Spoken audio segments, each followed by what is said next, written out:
কেমন আছেন আপনারা? জি আলহামদুলিল্লাহ। আপনি কেমন আছেন? আলহামদুলিল্লাহ।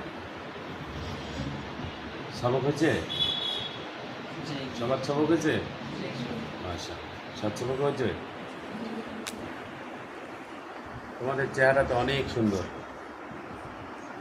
মাশাআল্লাহ, অনেক সুন্দর চেহারা। লেখাপড়াও সুন্দর হতে হবে না? জি বলো আলহামদুলিল্লাহ। আলহামদুলিল্লাহ। লেখাপড়া সুন্দর করবে না? জি আলহামদুলিল্লাহ। আমি পরিচয় দেই, আমি আবুল কাশেম সরকার, দিনাজপুরি বলে। হ্যাঁ, মোবাইলে সার্চ দিলে ওয়াজ পাবে। আমি আমার জন্ম এলাকা এইখানে, কিন্তু আমি তোমাদের এই ছোট্ট এই সময় চলে গেছি দিনাজপুর, অনেক ছোট অবস্থা। তখন থাকি দিনাজপুরে, লেখাপড়া দিনাজপুরেই সেটেল, দিনাজপুরে এখন প্রতিষ্ঠান, দিনাজপুরে বাড়ি, দিনাজপুরে পরিবার। এখন আমাদের জন্মভূমি নাই বললেও চলে, এখন ওখানেই। হ্যাঁ, আর এই মাদ্রাসা, তোমরা যে মাদ্রাসা পড়ো, এই মাদ্রাসার প্রথম ছাত্র আমরা। এখানে আমরা প্রথম লেখাপড়া করছি। আমাদের কারি সাহেব ছিল যে আনসার কারি। হ্যাঁ, কি যে মাদ্রাসার নূর ছিল রে বাবা! এই সময় মাদ্রাসার নূর ছিল কেমন!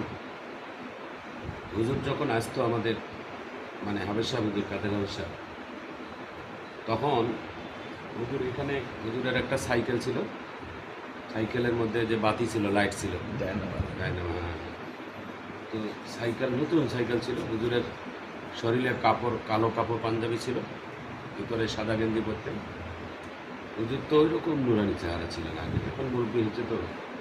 ওনার এক নজর যদি উনি যাইতেন রাস্তা দিয়ে, তো এক নজরে দেখা লাগতো যে আল্লাহ তাআলা একটা কোরআনের কারণে এত মানুষের চেহারা এত নূর দেয়, এটা আমি নিজে উপলব্ধি করছি এবং দেখছি। মানে ফুল নূর দিয়েছে। তো হুজুর আসতো যখন, তখন আমরা সবাই, কারি সাহেব হুজুর সহ সবাই দাঁড়িয়ে সালাম দিতাম।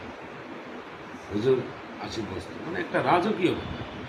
মাদ্রাসার ছাত্র তো সেই সময় অনেক, আমরা যেই সময় পড়তাম প্রায় কম বেশি 150-র উপর ছাত্র, 150-র উপর ছাত্র একটা রুমে, জায়গা ছিল না, একদম খুব ঘন ঘন।